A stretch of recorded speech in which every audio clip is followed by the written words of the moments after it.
അമ്മ ഇങ്ങനെ വെള്ളം കുടിച്ചോണ്ടിരിക്കാതെ വാ, പ്രാക്ടീസ് ചെയ്യാം. അമ്മച്ചിക്കാരെ രമണി ചേച്ചിയെ തോപ്പിക്കണ്ടായോ? എടാ ഒന്ന് കറങ്ങിയപ്പോ തല ഇറങ്ങി വേണേ ഇവളാണോ നാളെ പോയി ഡാൻസ് കളിക്കണ്ടേ?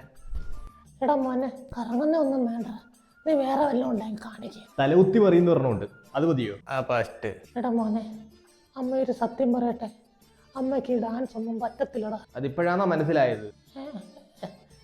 എടാ ഡാൻസ് അറിയാതെ നാളെ അങ്ങോട്ട് ചെന്നാ അവളുമാരെന്നെ കോഴി നാറ്റിക്കും. എടാ ഈ അമ്മ എങ്ങനെയെങ്കിലും ഒന്ന് രക്ഷിക്കടാ, നിന്റെ മണ്ടയിൽ എന്തേലും വരുന്നുണ്ടോ?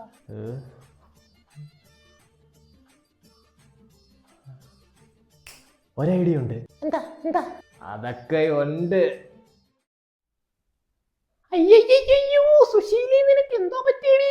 എന്റെ പ്രസിഡന്റ്, രാവിലെ ഞാൻ അടുക്കളയിൽ നിന്ന് ഇറങ്ങിയതാ, തെന്നിപ്പോയി, കാലിന് നല്ല വേദനയുണ്ട്. അയ്യോ, അപ്പൊ നീ എങ്ങനെ നാളെ ഡാൻസ് കളിക്കും? അതാ പ്രസിഡന്റ് എന്റെ ഒരു വിഷമം, നാളെ ഞാൻ എങ്ങനെ ഡാൻസ് കളിക്കും? തലകുത്തി പറയാനൊക്കെ പഠിച്ചതായിരുന്നു. നാളെ ഞാൻ ഡാൻസ് കളിച്ചാൽ എനിക്ക് തന്നെ ഫസ്റ്റ് ഉറപ്പ്. കെട്ടൂടി രമണി? എത്ര ദിവസം റെസ്റ്റ് എടുക്കണം? 2 ദിവസം റെസ്റ്റ് എടുക്കണം. 2 ദിവസം കഴിഞ്ഞായിരുന്നെങ്കിൽ ഞാൻ ഉറപ്പായിട്ടും കളിച്ചേനെ, ഫസ്റ്റ് മേടിച്ചേനെ. അപ്പൊ 2 ദിവസം കഴിഞ്ഞാൽ ഡാൻസ് കളിക്കാൻ പറ്റും? പിന്നില്ലാതെ, തലകുത്തി പറഞ്ഞ ഞാൻ അവിടെ കളഞ്ഞു. അപ്പൊ നമ്മുടെ കുടുംബശ്രീ മേള നാളെ നടത്തുന്നില്ല, 2 ദിവസം കഴിഞ്ഞ് നടത്താം. എന്താ രമണി? നല്ല തീരുമാനം പ്രസിഡന്റ്. അയ്യോ പ്രസിഡന്റ്, അതൊന്നും വേണ്ട, നാളെ തന്നെ നടത്തിക്കോ. വേണം, ഞാൻ പ്രസിഡന്റ് ആയിരിക്കുന്ന കുടുംബശ്രീയിൽ ഒരംഗവും വിഷമിക്കാൻ പാടില്ല.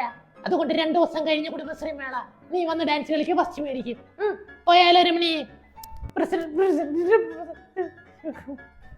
അമ്മ എന്തൊക്കെയാ പറഞ്ഞത്? 2 ദിവസം കഴിഞ്ഞ് അങ്ങ് ഒലത്തു വന്നു. അത് പിന്നെ അവരുടെ മുമ്പിൽ ഒരു വെയിറ്റ് കിട്ടാൻ വേണ്ടി. ഇപ്പൊ നല്ല വെയിറ്റ് ആയല്ല. ഈ അമ്മയെ രക്ഷിക്കാൻ നിന്റെ മണ്ടയില് വേറെ എന്തെങ്കിലും ഐഡിയ ഉണ്ടോടാ?